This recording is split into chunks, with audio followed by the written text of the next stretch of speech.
कि आप लोगों को जूरिस्प्रूडेंस पढ़ाया जा रहा था। और जूरिस्प्रूडेंस एक ऐसा सब्जेक्ट है जो शुद्ध रूप से हम कहें तो ये फिलॉसफी ही है। यानी कि दर्शन शास्त्र की तरह जूरिस्प्रूडेंस को आपको देखना है। और जूरिस्प्रूडेंस इसलिए कठिन माना जाता है कि एक तो विद्वान का नाम याद रखना है, कौन सा विद्वान किस स्कूल से रिलेटेड है। ये लास्ट में हम लिखवा देंगे एक जगह, अभी बचा है। उस विद्वान ने क्या कोटेशन दिया, सबसे खतरनाक होता है कोटेशन।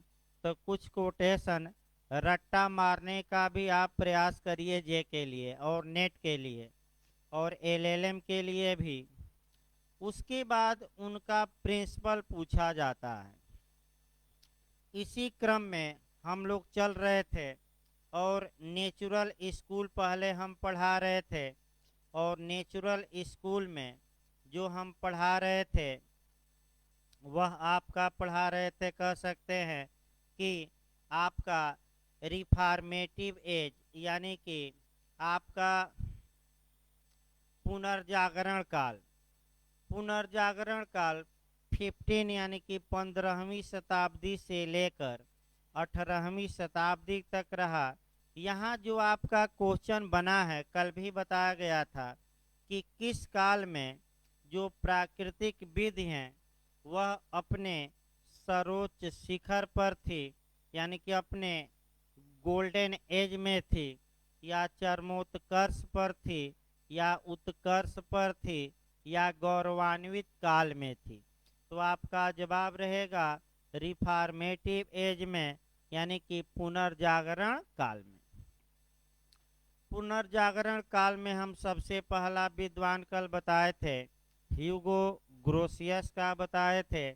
और ह्यूगो ग्रोसियस के बारे में काफ़ी हम चर्चा किए थे। फिर हाब्स के बारे में बताए थे। थॉमस हाब्स ने आपका जनता और राज्य के बीच विवाद में, डिस्प्यूट में राज्य का समर्थन किया और सबसे पहले ये कहा कि law is the command of sovereign, with संप्रभु का समादेश है। और इन्होंने राज्य का पूरी तरह सपोर्ट किया। फिर आते हैं जॉन लॉक। जॉन लॉक के बारे में ही आपको बताया जा रहा था। और जॉन लॉक से भी आपका क्वेश्चन यूपी में आपका पूछा जा चुका है। क्वेश्चन ये बना है कि दोहरे सामाजिक समझौते का सिद्धांत किसने दिया। तो कहीं भी अगर क्वेश्चन पूछे कि दोहरे सामाजिक समझौते का सिद्धांत किसने दिया, तो आपका जवाब रहेगा जॉन लॉक ने। जॉन लॉक ये जो जनता और राज्य के बीच विवाद हैं, इस विवाद में इन्होंने जनता का सपोर्ट किया। यानी कि इस विवाद में इन्होंने पब्लिक का सपोर्ट किया और पब्लिक के फेवर में तमाम बातें जॉन लॉक बताएंगे, इनको देखा जाए। देखिए, जॉन लॉक का मानना है कि आपका प्राकृतिक अवस्था में मनुष्य पूर्ण रूप से स्वतंत्र था एवं समता की स्थिति में था। यानी कि नेचुरल जो कंडीशन थी वह अच्छी थी, ये लॉक मानते हैं। यानी कि मनुष्य को पूर्ण फ्रीडम था, एब्सोल्यूट फ्रीडम था।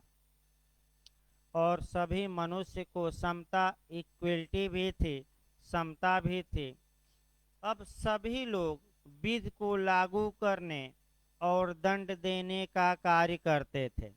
यानी कि जितनी जनता है वह स्वयं कानून को लागू भी करती थी और स्वयं कानून को अपने हाथ में लेकर दूसरे व्यक्तियों को क्या देते थे लोग, दंड। इस स्थिति में दो बुराई थी। कौन कौन बुराई थी? पहली बुराई ये थी कि जीवन स्वतंत्रता तथा संपत्ति का उपभोग अनिश्चित था तथा दूसरे के हस्तक्षेप का भय बना रहता था। यानी कि जीवन, स्वतंत्रता और संपत्ति का उपभोग सर्टेन नहीं था और कब कौन व्यक्ति इसमें हस्तक्षेप कर दे, ये हमेशा लोगों को फियर या डर या भय बना रहता था। और दूसरी बुराई ये थी कि चूंकि सभी लोग दंड देते थे एक दूसरे को, तो कोई भी आपका सभी लोग स्वयं में न्यायाधीश हो जाते थे और स्वयं में जब न्यायाधीश हो जाते थे तो जो नेचुरल लॉ का नियम है वहाँ उल्लंघित होता था, उसका वायलेशन होता था, क्योंकि प्राकृतिक न्याय का यह सिद्धांत है कि कोई भी व्यक्ति स्वयं अपने मामले में आपका निर्णायक या न्यायाधीश नहीं हो सकता। फिर आपका जॉन लॉक ने आपका दो सुरक्षात्मक सिद्धांत बताया और दोनों सुरक्षात्मक सिद्धांतों को हम पहले देखते हैं।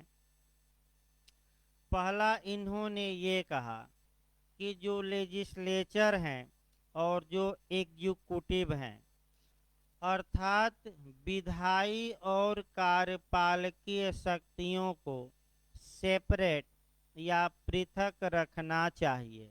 इसका मतलब ये हुआ कि विधि निर्माता कोई और होना चाहिए और विधि को लागू करने वाला कोई अन्य संस्थान या प्राधिकारी होना चाहिए।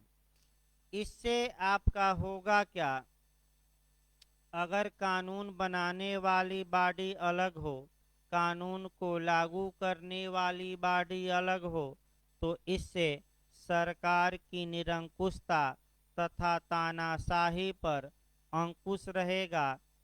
इन जॉन लॉक के को आधार मानते हुए फ्रांस के मॉन्टेस्क्यू ने सेपरेशन ऑफ पावर का सिद्धांत दिया, यानी कि शक्ति पृथक्करण का सिद्धांत दिया।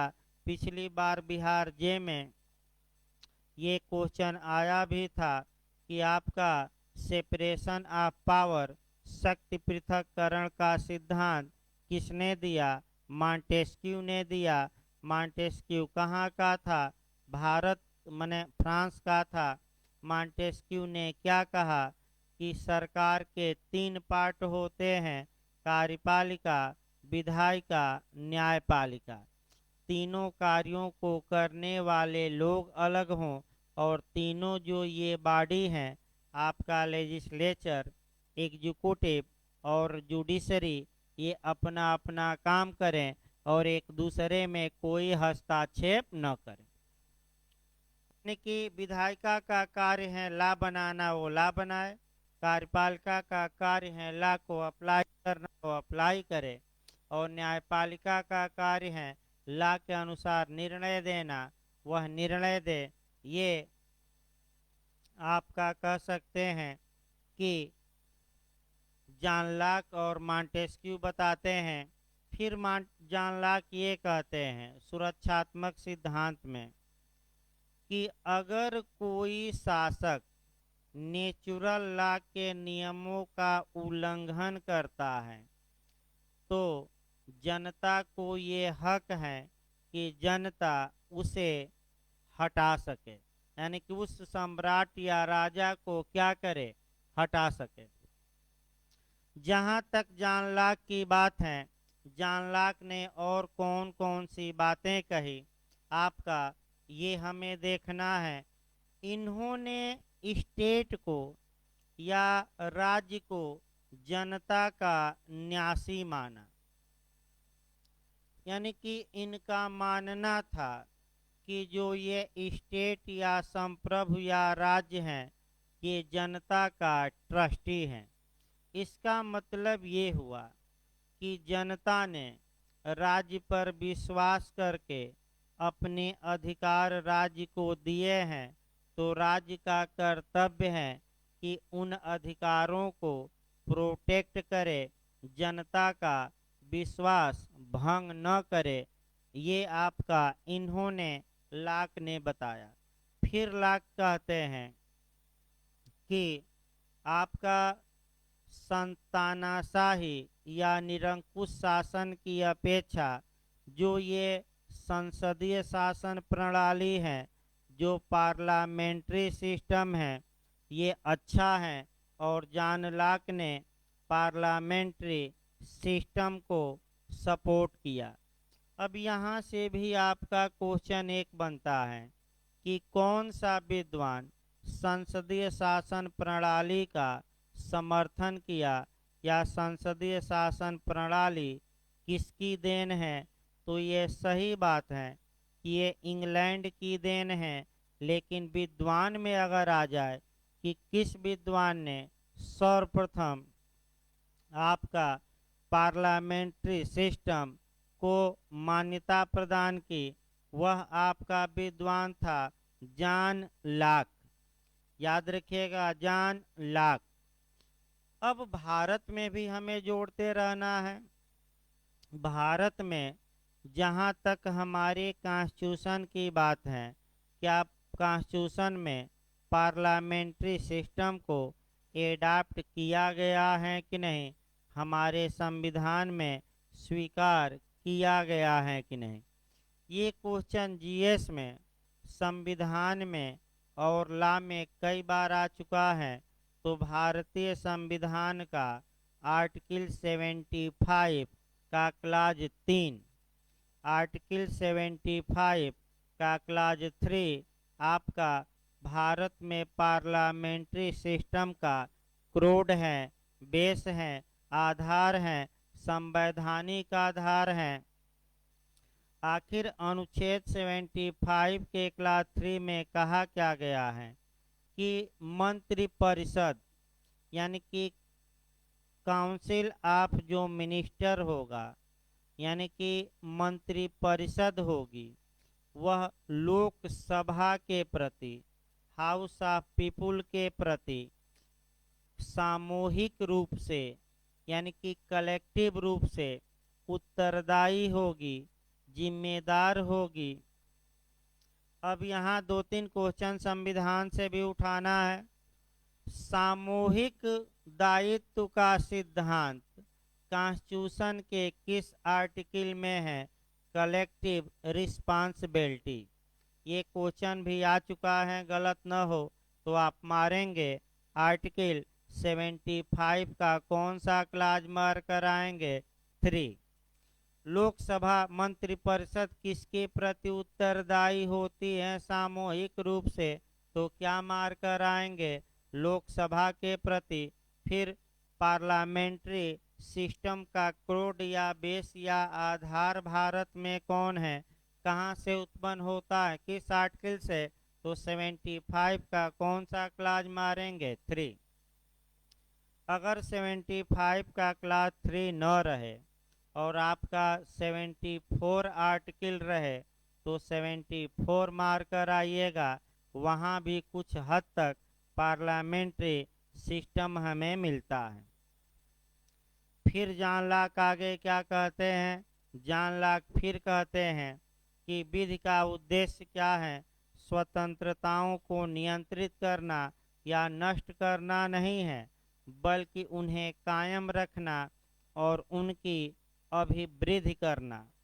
यानी कि लॉ का एम ये नहीं है कि जो फ्रीडम है और फ्रीडम को कंट्रोल किया जाए, फ्रीडम को नष्ट किया जाए, बल्कि लॉ का उद्देश्य यह है कि फ्रीडम को प्रोटेक्ट किया जाए और उसमें क्या किया जाए, इम्प्रूवमेंट यानी कि अभिवृद्धि। जॉन लॉक की जो सबसे महत्वपूर्ण बात है, उन्होंने ये कहा कि जो ये नेचुरल लॉ है, जो ये प्राकृतिक विधि के नियम हैं आपका, ये मानव निर्मित विधि से श्रेष्ठ होते हैं। अतः राजा को भी नेचुरल जस्टिस का पालन करना चाहिए। इनकी जो और महत्वपूर्ण बातें हैं उसको हम देखते हैं और वहाँ से भी इनका क्वेश्चन बनता है, इनका जो और महत्वपूर्ण बातें हैं, इन्होंने कहा क्या, देखिए इन्होंने ये कहा कि राज्य और जनता यानी कि स्टेट और पब्लिक के बीच जो कॉन्ट्रैक्ट हुआ अर्थात अनुबंध या समझौता या करार या ठहराव हुआ, ठहराव भी कहा जाता है, अनुबंध भी कहा जाता है, उसके तहत लोगों ने, जनता ने अपने राइट स्टेट को सौंपा। लेकिन इसलिए नहीं सौंपा कि स्टेट उन राइटों का हनन कर दे, इसलिए सौंपा कि हमारे जो राइट हैं वह स्टेट के हाथों में सुरक्षित रहेंगे और स्टेट इन अधिकारों का क्या करेगा, वृद्धि करेगा, कम नहीं करेगा। लेकिन जॉन लॉक की जो सबसे महत्वपूर्ण विशेषता है कि जॉन लॉक ने ये भी बताया कि जनता ने समझौते के परिणाम स्वरूप अपना राइट सौंपा राज्य को, लेकिन 3 राइट राज्य को नहीं सौंपा और 3 अधिकार जनता ने अपने पास रखे।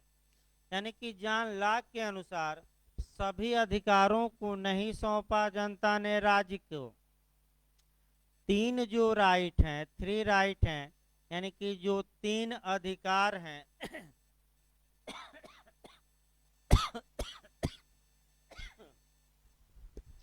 जो 3 अधिकार हैं, इसे जनता ने अपने पास रखा। तो वह कौन कौन से अधिकार हैं? पहला अधिकार जीवन का अधिकार, कॉन्स्टिट्यूशन में भी इसको जोड़ना है। पहला अधिकार कौन सा है? आपका जीवन का अधिकार। दूसरा फ्रीडम यानी कि स्वतंत्रता का अधिकार, और तीसरा संपत्ति का अधिकार यानी कि राइट टू प्रॉपर्टी। अब आपको कॉन्स्टिट्यूशन में भी हमें जोड़ना है और कॉन्स्टिट्यूशन में आपको अच्छे से जोड़ना है प्रॉपर्टी के लिए।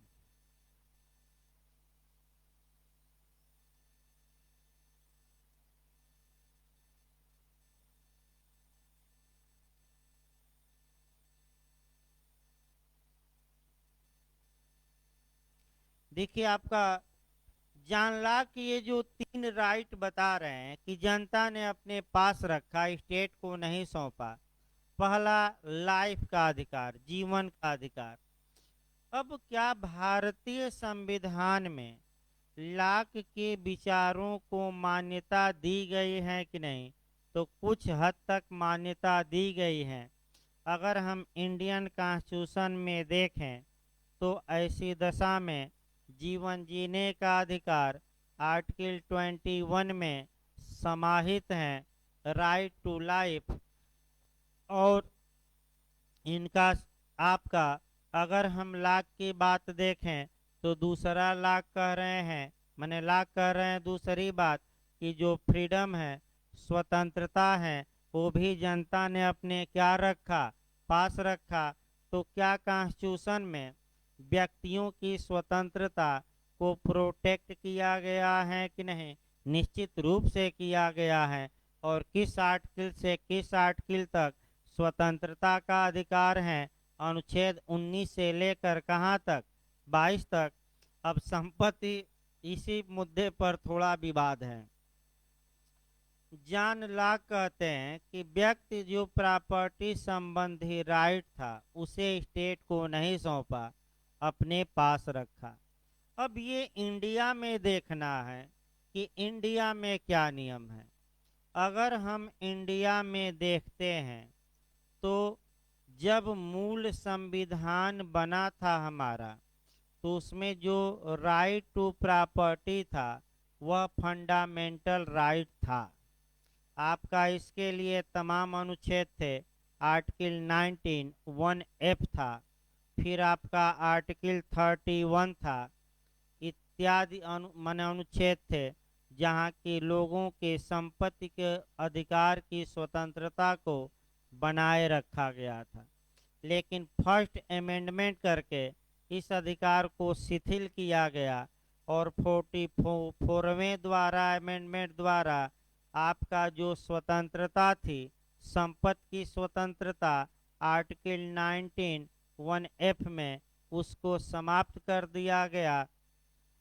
अब इसको ले जाकर अनुच्छेद आर्टिकल 300A में रख दिया गया, यानी कि वर्तमान समय में कानून बनाकर राज्य जब चाहे तब किसी की संपत्ति को छीन सकता है।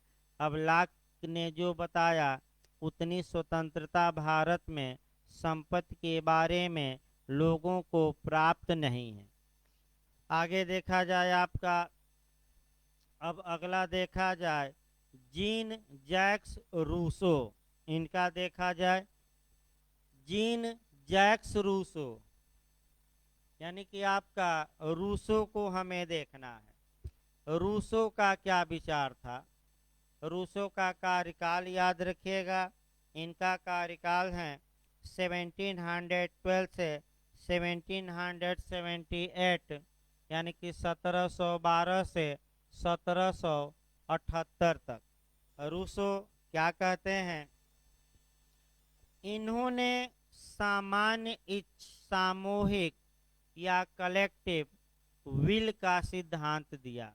पहला क्वेश्चन, इन्होंने सामूहिक इच्छा का सिद्धांत दिया, और इन्होंने जो सामूहिक इच्छा का सिद्धांत दिया और ये बताया कि जो सॉवरेंटी होती है, सबसे महत्वपूर्ण जो इनकी बात है, जो सॉवरेंटी होती है, जो संप्रभुता होती है, वह जनता में निवास करती है।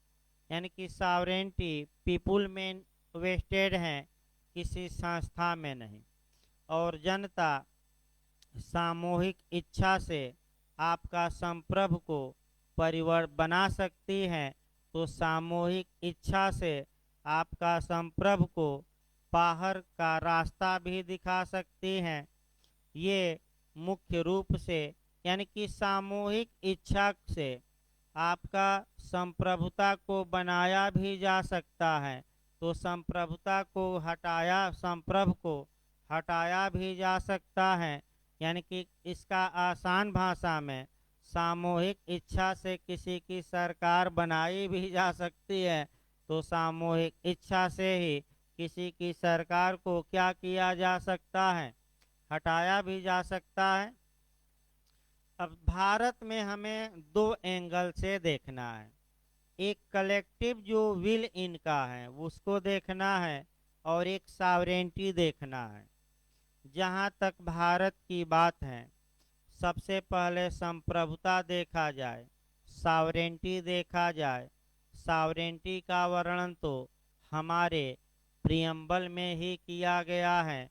We the people of India, हम भारत के लोग भारत को कैसा बनाना चाहते हैं, ये तो हमारा प्रियम्बल ही बताता है।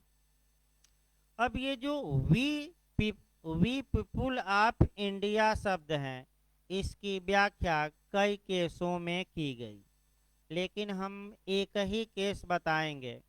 आपका कॉन्स्टिट्यूशन में Madhav Rao Scindia versus union of India 1971, Madhav Rao Scindia बनाम भारत संघ AIR 1971 सुप्रीम कोर्ट।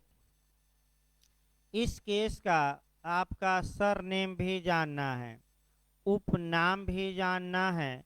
इसे कहा जाता है प्रिवी पर्सवाद।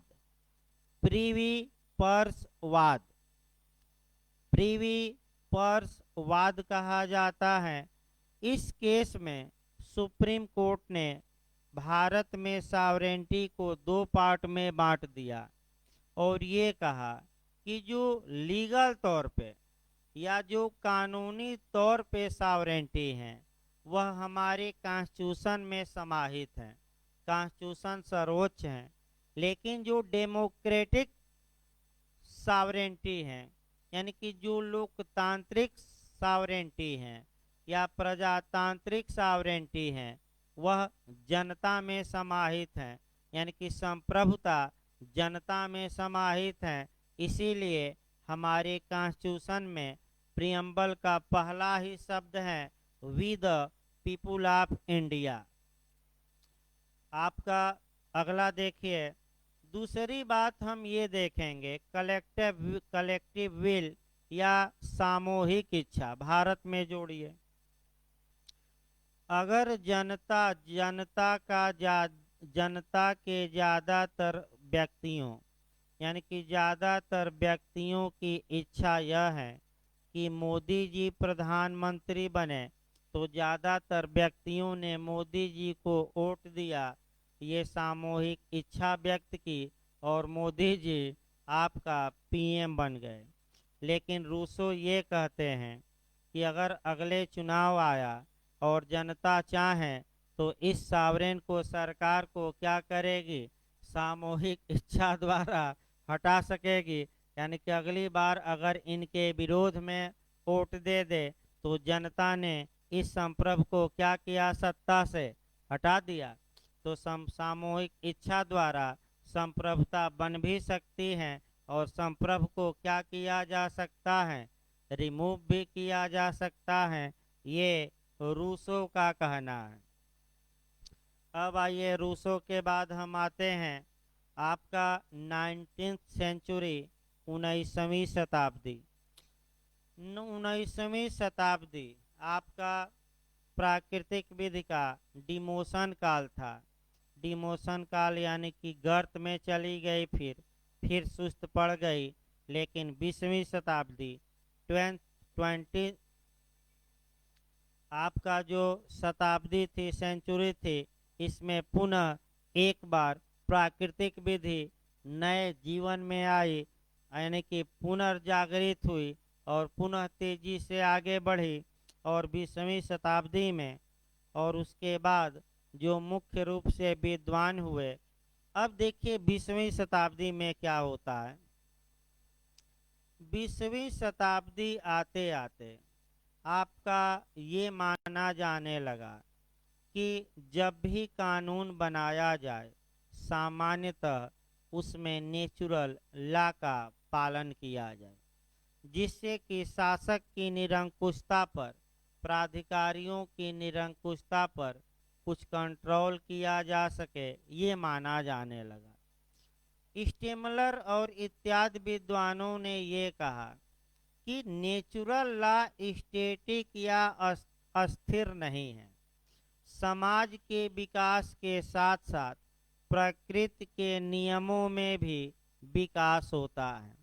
तो हम आगे बताएंगे, अभी एक लेक्चर कम से कम लगेगा, क्योंकि आपका नेचुरल लॉ को भारत में हम लास्ट में डिटेल में देखेंगे। काफ़ी महत्वपूर्ण संविधान इत्यादि से सीपीसी, सीआरपीसी, आपका संविधान, तमाम कानूनों से हम कोरिलेट करेंगे अगले लेक्चर में। लेकिन आइए, 20वीं शताब्दी में जो मुख्य रूप से विद्वान होते हैं वह स्टेमलर महोदय हैं और इन्हीं का कोटेशन ज़्यादा पूछा जाता है। देखिए स्टेमलर क्या कहते हैं। स्टेमलर ये कहते हैं कि आपका प्राकृतिक विधि समय के अनुसार अपना रूप बदलती रहती हैं, स्थिर नहीं रहती। और इन्होंने इसी को लेकर ये कहा कि natural law with variable content. यही क्वेश्चन ज़्यादा प्री में पूछा जाता है कि परिवर्ती अवयवी प्राकृतिक विधि का सिद्धांत किसने दिया। फिर एक बार देखिए, परिवर्ती अवयवी प्राकृतिक विधि का सिद्धांत किसने दिया, तो आपका जवाब रहेगा स्टेमलर ने दिया। फिर आपका इसको दूसरी भाषा में हम बता दें, परिवर्तनीय अंतर वस्तु सहित प्राकृतिक विधि का सिद्धांत। इंग्लिश वर्जन जरूर याद करके जाइएगा, natural law with variable content. आखिर स्टेमलर महोदय कहते क्या हैं? स्टेमलर महोदय ये कहते हैं कि विधि अनुल्लंघनीय और स्वेच्छाचारी सामूहिक इच्छा है, यानी कि जिसका वायलेशन नहीं किया जा सकता। तत्पश्चात यानी कि आपका स्टेमलर आपका 4 मूलभूत सिद्धांत बताते हैं, और 4 में 2 सम्मान के और 2 आपका भागीदारी के। अब वो ज़्यादा इनका नहीं पढ़ना है कि सम्मान के और भागीदारी के। इसके बाद स्टेमलर के बाद कुछ विद्वान आते हैं जो प्राकृतिक विद से जुड़े हैं 20वीं शताब्दी उसके बाद, और थोड़ी थोड़ी बातें अपनी कहेंगे। क्वेश्चन तो कम बना है, लेकिन एक एक लाइन सब बता दिया जाए। आपका इमुएल कांट, यानी कि कांट आते हैं। कांट ये कहते हैं कि विधि उन दशाओं का समुच्चय है जिसमें एक की स्वतंत्रता को दूसरे की स्वतंत्रता के साथ संतुलित किया जाता है। और फिर आपका जॉन डार्विन आते हैं। डार्विन ने आप सुने होंगे कि डार्विन ने आपका ये कहा था कि मनुष्य बंदर की औलाद है, यानी कि मनुष्य की उत्पत्ति किससे हुई है? बंदरों से हुई है। और इन्होंने कहा विधि मानव आचरण को नियमों के शासन के अधीन बनाने का उपक्रम है। फिर एक बार देखिए, विधि मानव आचरण को नियमों के शासन के अधीन बनाने का उपक्रम है। इंग्लिश में इसे कहा जाता है law is the enterprise of subjecting human conduct to the governance of rule. अब आइए, इस प्रकार नेचुरल स्कूल वाले लॉ को क्या मानते हैं ये आपको बताया गया। अब हमें इंडिया में देखना है। इंडिया में हमें ये देखना है कि भारत में कहाँ तक जो ये नेचुरल स्कूल या नैसर्गिक विचारधारा के लोगों का मत है, ये भारत में कहाँ तक अपनाया गया है। तो भारत में अपनाने से पहले हम वर्तमान के जो नेचुरल लॉ है उसको पहले देखेंगे।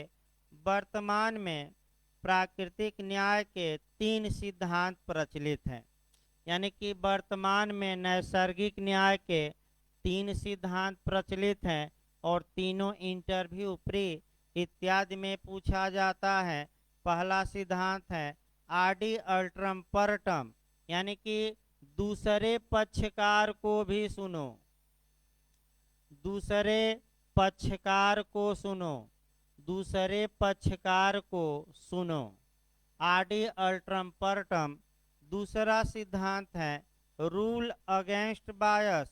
रूल अगेंस्ट बायस का मतलब अभिनत के विरुद्ध अभिनत के विरुद्ध संरक्षण, या इसको अभिनत को हम कहते हैं पक्षपात के विरुद्ध नियम।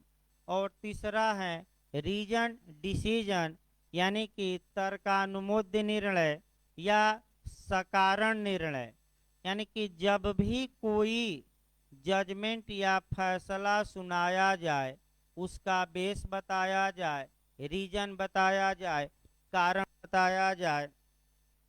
पहले इन्हीं तीनों को अच्छे से देखना है। आइए पहला देखा जाए आडि अल्ट्रम परटम।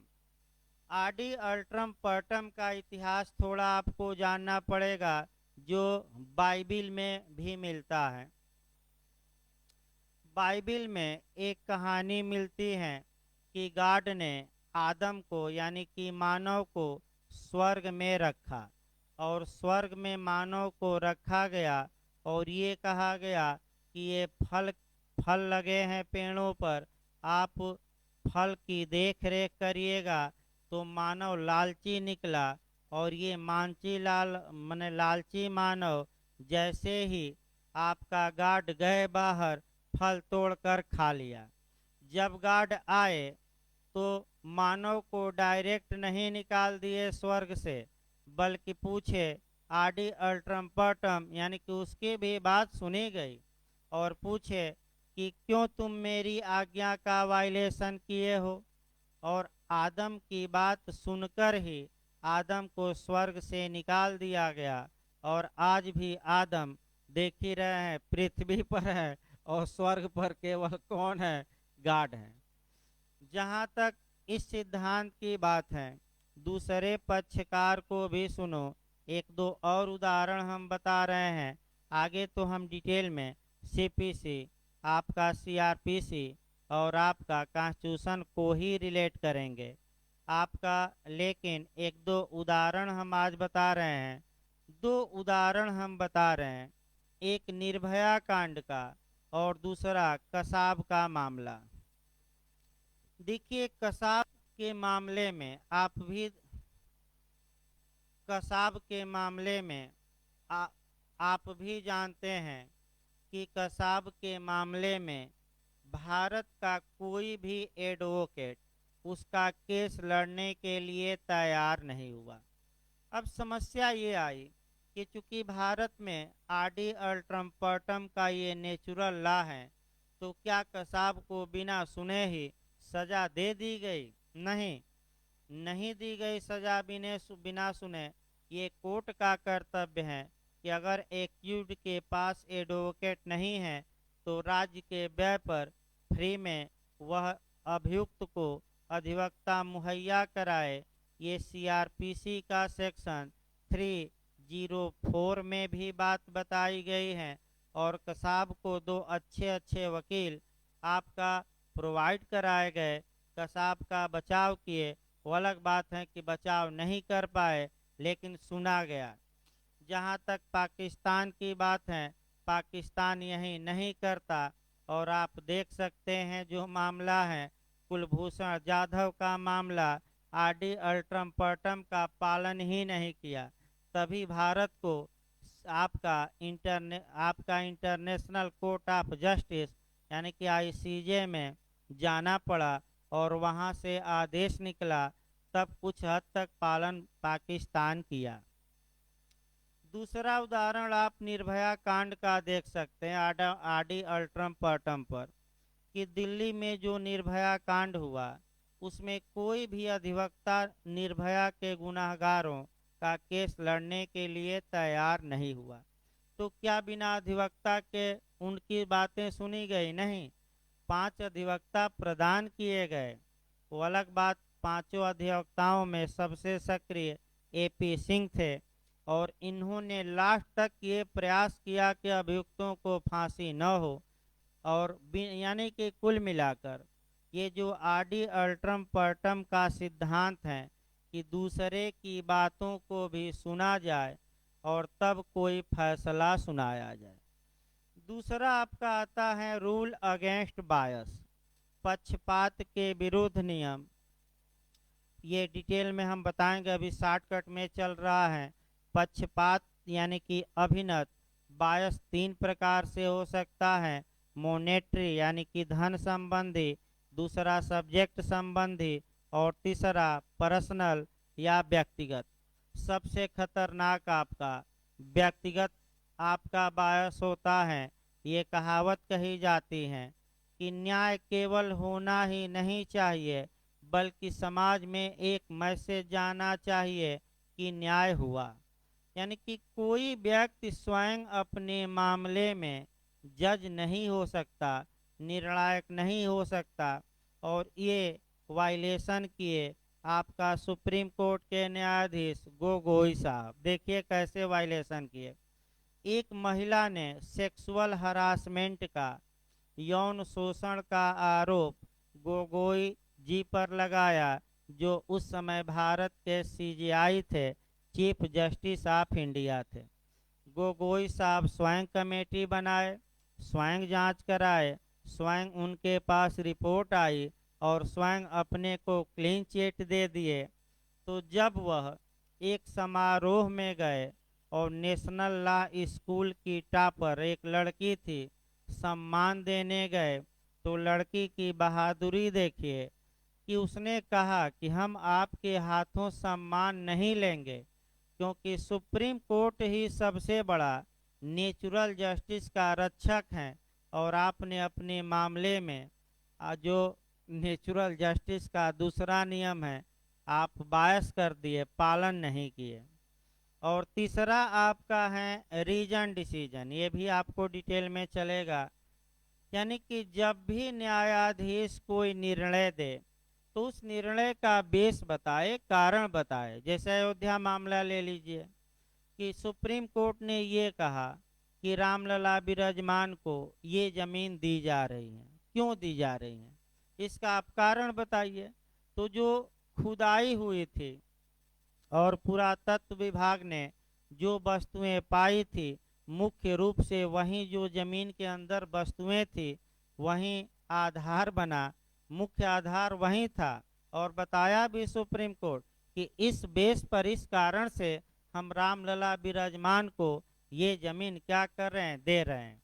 लेकिन एक और आपका लास्ट में बता दिया जाए, सुप्रीम कोर्ट केवल लॉ का कोर्ट नहीं है, वह इक्विटी का भी कोर्ट है, न्याय का कोर्ट है। वह न्याय देने के लिए बैठा है।